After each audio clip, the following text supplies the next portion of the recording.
What's going on, guys? Welcome back to Unnatural Spirit Garage.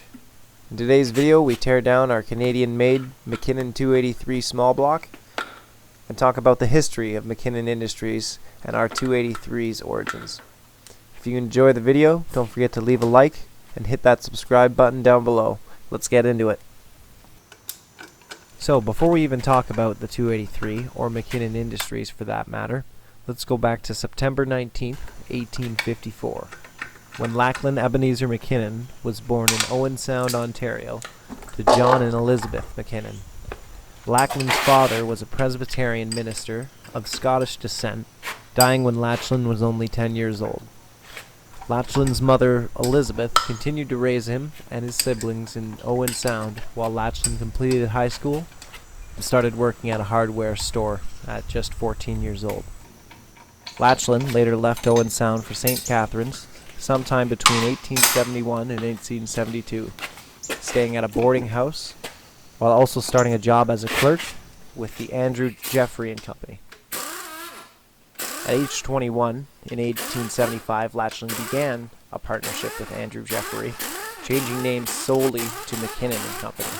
3 years later, in 1878, Lachlan bought the rest of the business from Jeffrey for $2,000. Between 75 and 78, Lachlan had resided over the carriage hardware part of the Mckinnon Company, taking full control later in 78 at age 23.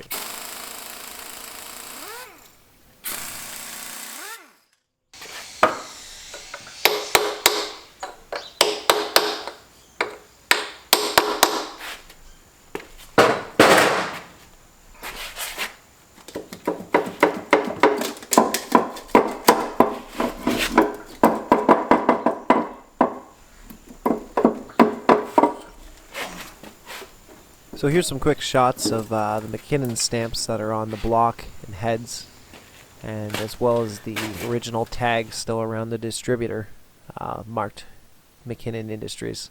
It's pretty cool.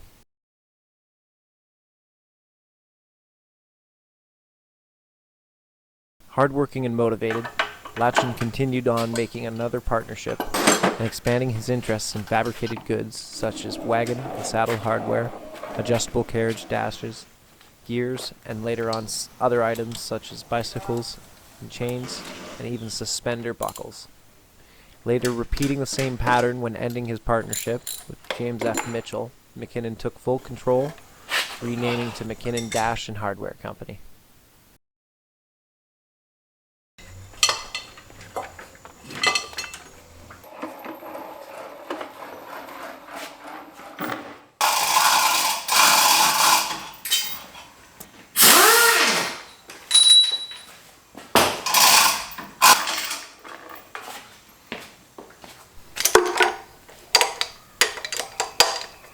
In early 1878, Lachlan married Emma Armstrong and together had 6 children, 3 boys and 3 girls.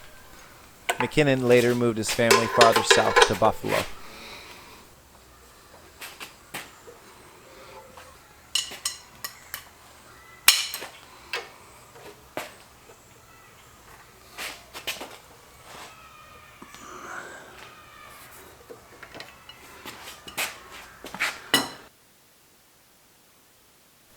After purchasing another company known as Niagara Falls Metal Works, he moved that company into his old location for Mckinnon Dash and Metal Works while upgrading that company to a new factory, growing to have plants not only in St. Catharines and Buffalo, but Tonawanda and Columbus as well.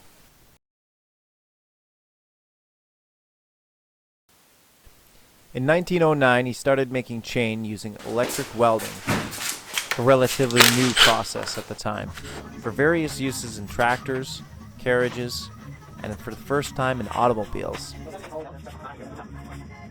Not long after, the start of World War I would see Mckinnon build a massive 3-story factory for production of artillery shells and fuses.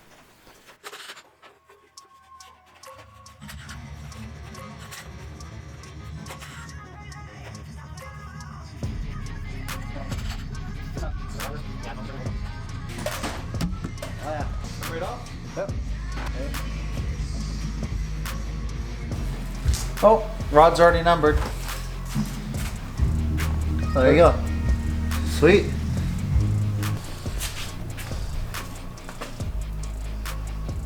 Nice. Something like that. Yeah, that's nice. That's good. A lot cleaner down here. That was on the top. See cam. Oh, what's look at these little oh, those are like counterweights or something, or I don't know. that's Bottom of the interesting. piston. Yeah. Turns over easy. I don't have a flywheel on it. Yeah, I don't know how they're gonna come past that ridge ring. I see a number on the inside of the Yeah, like a GM number. Yep. what's the inside of the pan look like? Okay, I'm gonna lose all the bolts. No, I'll just put it on the floor.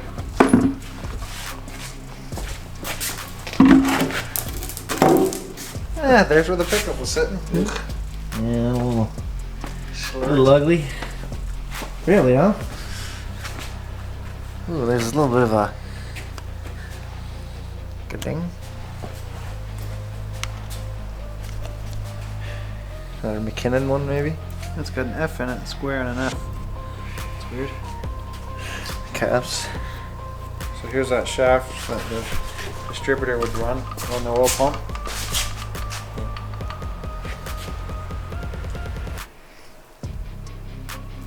And then the oil pump pumps directly into the main cap.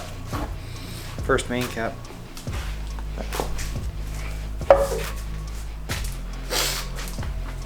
Yeah, no, maybe we'll flip it over and try to polish some of that ridge ring out just a little bit so we don't wreck the rings. Yeah. You think if we like I don't want to wire it, I guess. You have like an aluminum wire wheel? Or that buffer, really.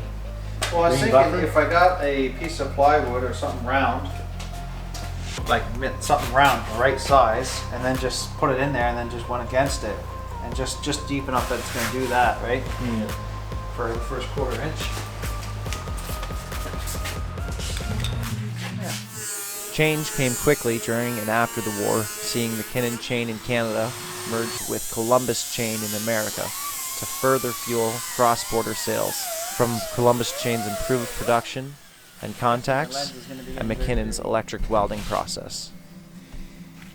Lachlan's brother became a plant manager around this time and held this position for almost 40 years before retiring in 1956, continuing as a board chairman before passing away in 1963. Lachlan, instead, decided to sell his part in the chain business in 1922, switching focus to automotive parts, beginning production that year of rear-end differentials and radiators, later on axles as well. With McKinnon's business roaring, the family moved back to St. Catharines, but not long after returning home, Lachlan lost his wife, Emma, at age 70 in July. Months later, Lachlan would follow, passing away at age 69 on January 11th, 1923, his health having deteriorated over the last 2 years. Oh, nice catch. Let's not let that happen again.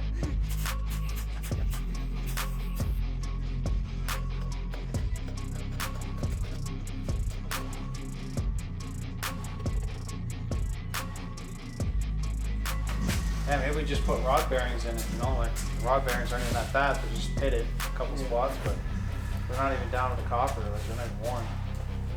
You know, they fit the spot they belong, right? Like, yeah, you put new bearings on, sometimes. Changing to Mckinnon Industries in 23 and continuing to produce car parts as well.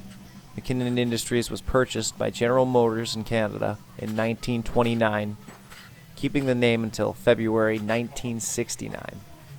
Throughout those years, Mckinnon Industries made everything from shock absorbers and steering gears in 1930 to engine blocks and heads, as well as brake rotors as early as 1936.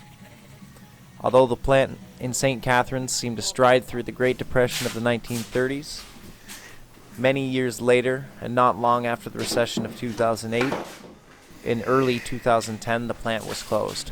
having somewhere along the way hold the produced camera down. almost every part of the 283 we have now.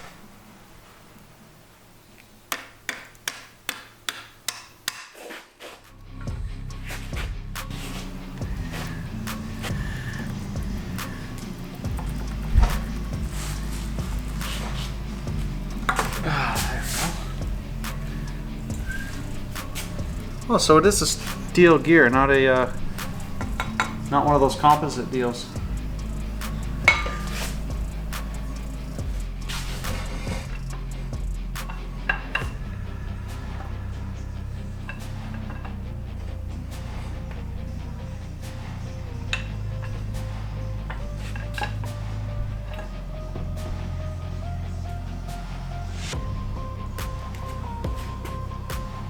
Nice. GM camshaft. Yeah, it's got a GM part number on it.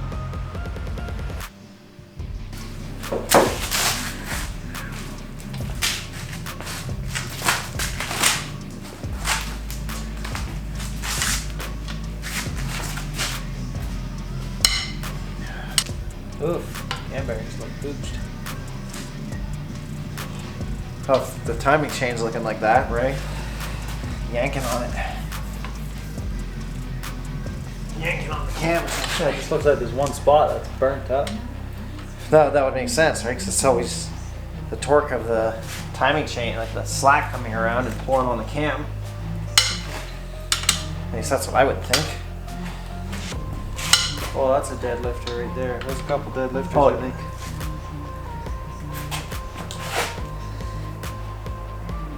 Oh, they're dished. Yeah, they're toast. 2-volt main. That's all they made back then. No 4-volt main. They proved the 2-volt to be just as strong because there's not a thread here to weaken them. Yeah, no, that makes sense.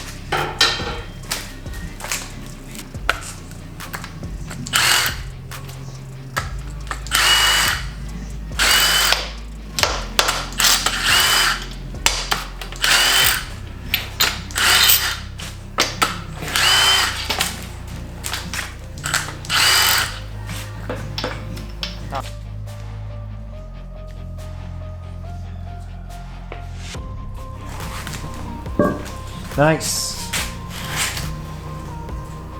Keep this, I don't know, standing up somewhere. Bearings look good. Yeah, like there's absolutely nothing wrong with those. It's interesting to think the last time any of these main caps or lifters were ever touched was over 60 years ago by a worker at that plant. Truly a small part of Canadian automotive history. Oh yeah, no, it's dished. Yeah, that's what it's like not you supposed see to it be from dished up like there. that. They're supposed to be crowned this way, like they're supposed to be crowned the Yeah. opposite way of that. So it wasn't making all the lift it could have. Then it's been worn away.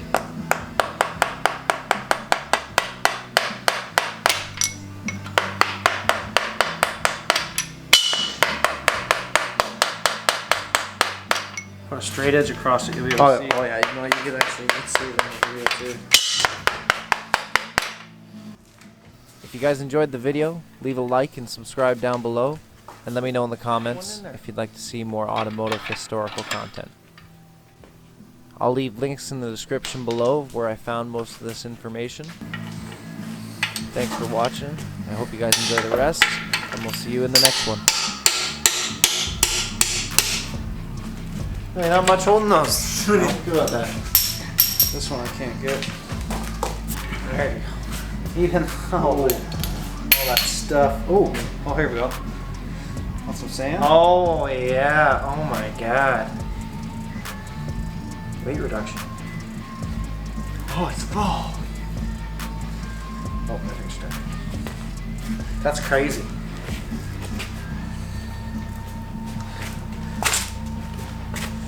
Oh yeah. It's just in there, eh? Oh, that is just nasty. She needs a wash. You need to like fill it full of that rustier stuff. Oh, this is like gooey. Keeps going. Oh, that's fire. How many times was this thing filled up with pond water? Yeah. Oh, that feels hard. Something's biting.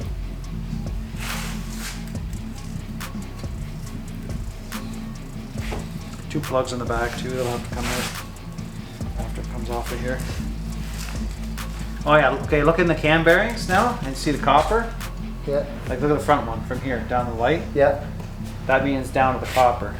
Like when Oh, the so bearings are down to the copper, like these are gray, there's still like bearing material on it, right? Yeah. There's only a few thou, I think, of bearing material they spray on it. But for whatever reason, the cam bearings are wiped.